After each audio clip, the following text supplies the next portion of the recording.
Nikos Aliagas, matinale spéciale ce matin sur Europe 1 en direct de l'hôpital Édouard Herriot de Lyon-Pierre. Nikos, vous êtes sur place. Tout à l'heure, vous étiez au centre d'appel du SAMU et à présent, vous êtes en immersion au cœur du service des urgences.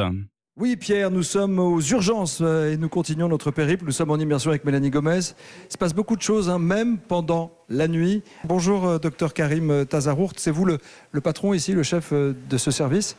Le chef de service, oui. On a l'image d'un flux continu de patients qui débarquent 24 heures sur 24. Là il est un peu tôt, ça va commencer à bouger à partir de quelle heure? Alors, c'est exactement ça. D'abord, un flux continu, c'est vrai, ouvert H24, ce qui est un sujet majeur aux urgences. Vous êtes ouvert H24 et tout un hôpital qui est derrière. Spécifiquement en termes d'activité, les flux sont entre 10h et 22h. Ici, c'est le cœur du réacteur. Ouais. Ici, n'importe qui peut venir à n'importe quelle heure. Il se présente parce qu'il est en urgence vitale ou pas seulement? Alors, pas seulement. La force des urgences, c'est de proposer à tous nos citoyens, H24, une solution à un problème de santé. Et je tiens à tenir ce message positif, parce que, outre les dysfonctions qu'on médiatise beaucoup, fondamentalement, quand vous avez un problème de santé, urgent ou pas, et c'est une des difficultés pour nous, c'est que vous avez un endroit où il y a de la lumière, vous pouvez venir.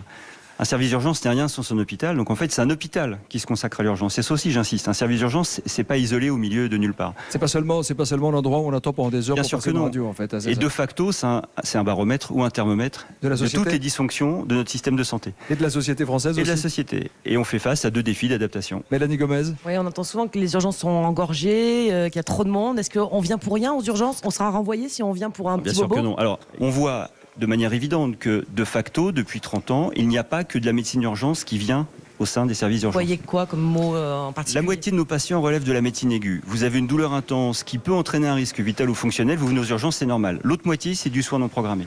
Et là-dedans, vous avez une... C'est quoi le soin non programmé? Typiquement, ça va de j'ai mal au dos, ça n'est pas une pathologie urgente, j'en suis sûr, mais j'ai mal au dos, j'ai besoin d'être pris en charge immédiatement. Ça nous ramène aux problématiques d'instantanéité de cette société. Ça pourrait être fait en ville, à mon fils a de la fièvre, je ne sais pas quoi faire et je viens. Donc dans nos services, la moitié des patients pourraient avoir une réponse adaptée à leurs besoins dans une structure autre qu'un service d'urgence. Avec un généraliste. Est-ce que vous avez des violences aussi? Oui, bien sûr, on est le reflet de la société. Comment vous le gérez? Alors vous avez deux types de violences. La violence organisée en bande qui veut s'en prendre spécifiquement aux équipes est très rare. La plupart du temps, nous avons de l'agressivité qui est liée à une incompréhension de ce qu'est un service d'urgence. Au service d'urgence, nous accueillons tout le monde, personne n'est renvoyé. Mais on passe tous par une infirmière d'organisatrice de l'accueil qui est une consultation spécialisée et qui va après vous filiariser. Dit autrement, quand vous avez un problème aigu, vous rentrez dans la filière hôpital. Quand vous relevez d'une consultation non programmée, on vous dira d'aller voir votre médecin généraliste. On vous a rassuré parce qu'on a fait un acte intellectuel, mais on vous demande d'aller voir le médecin généraliste ou la maison médicale de garde. Ce qui ne correspond pas forcément à l'attente des gens qui voudraient être pris dans l'heure. C'est pas ça le sujet. Le sujet, c'est... Ils veulent une radio, qui veulent un médicament, qui veulent quelque chose tout de suite. Exactement. Voilà. Donc là, l'agressivité vient souvent de ça. On a un problème d'information préalable. En fait, si je vais jusqu'au bout, on a probablement un problème d'éducation sanitaire de notre population. Qu'est-ce que ça veut dire? On a montré par les écoles qu'on pouvait apprendre aux enfants les gestes de secours et que ça marchait. On a probablement maintenant à apprendre à nos adolescents ce qu'est la ressource sanitaire. Dit autrement, nos grands-mères, quand on avait de la fièvre il y a 30 ans, étaient capables de prendre quelques mesures et d'attendre 24-48 heures. Exactement. Là maintenant, la moindre fièvre sans critère de gravité, ni même angoisse, nécessite une consultation aux urgences. Et parfois parce qu'ils ne trouvent pas de médecin en ville aussi. Écoutez, on a un problème d'adaptation de notre système de santé. Je ne dirais pas qu'on manque de généralistes, je dirais qu'il va falloir repenser le modèle avec le non programmé et une population qui vieillit, qui a besoin de prévention et qui est isolée. Donc plus que demander plus de médecins, ce qu'il faut, c'est repenser complètement le modèle et réattribuer à chacun des missions. Alors à côté de la salle d'attente, je la vois, elle vient d'arriver, la directrice de l'hôpital, Valérie Durand-Roche, bonjour. Bonjour. À quel moment vous êtes sous tension? Il y a un terme très spécifique, je crois, pendant les épidémies. Vous l'étiez encore il y a quelques semaines? Tout à fait. L'hôpital sous tension, c'est à un moment donné une inadéquation entre les venues aux urgences, les moyens qui sont présents aux urgences et le nombre de lits d'aval. Donc c'est ces moments-là qui sont en général particuliers sur les périodes de grippe, sur des périodes parfois de canicule aussi, mais qui correspondent à des périodes d'épidémie en général. Et par exemple, là, on sort d'une épidémie de grippe. On sort d'une Vous l'avez géré comment? Eh bien, on a un plan hôpital sous tension, qui est en général déployé dans les hôpitaux français, qui met en œuvre des réponses graduées pour faire face justement à ces afflux de patients qui viennent soit avec un besoin d'hospitalisation, soit avec une simple consultation. Mais vous isolez, vous mettez des quarantaines, comment ça se passe? Non, pas tout à fait. C'est plutôt répondre au bon moment avec des renforts de moyens.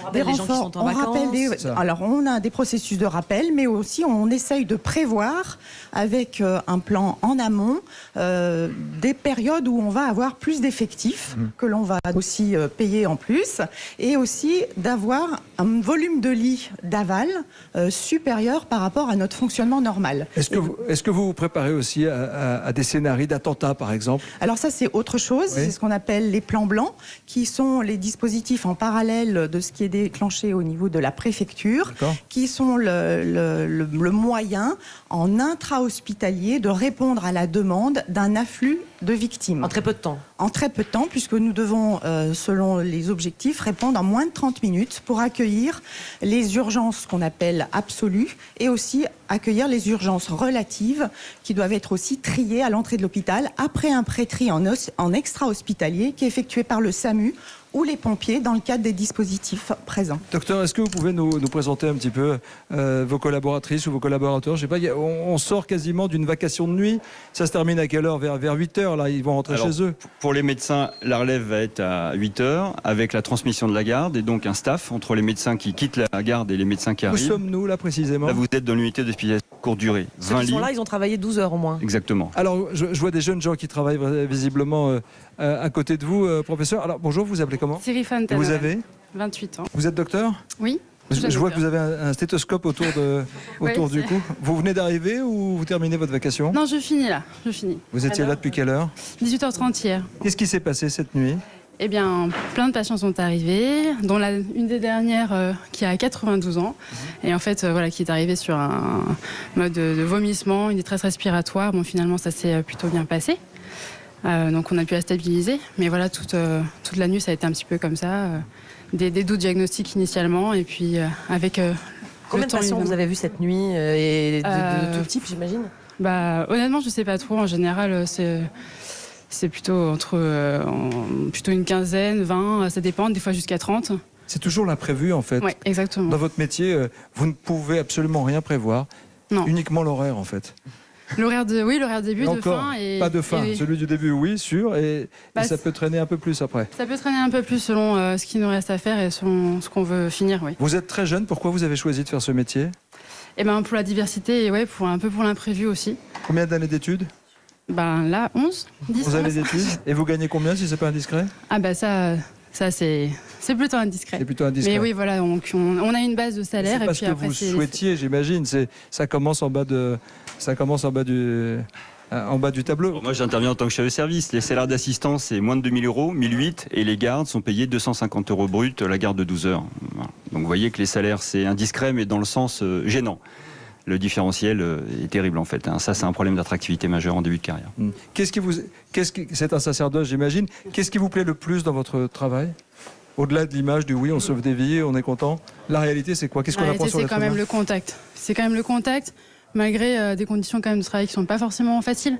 Mais c'est vrai que c'est le contact avec les équipes, les patients et l'humain, ouais. Mais le truc, c'est qu'à côté de ça, il y a tout ce qui n'est pas humain, qui des fois nous empêche de profiter justement de notre métier et de le faire correctement, quoi. Donc pour travailler dans un hôpital, dans un centre hospitalier, il faut être passionné.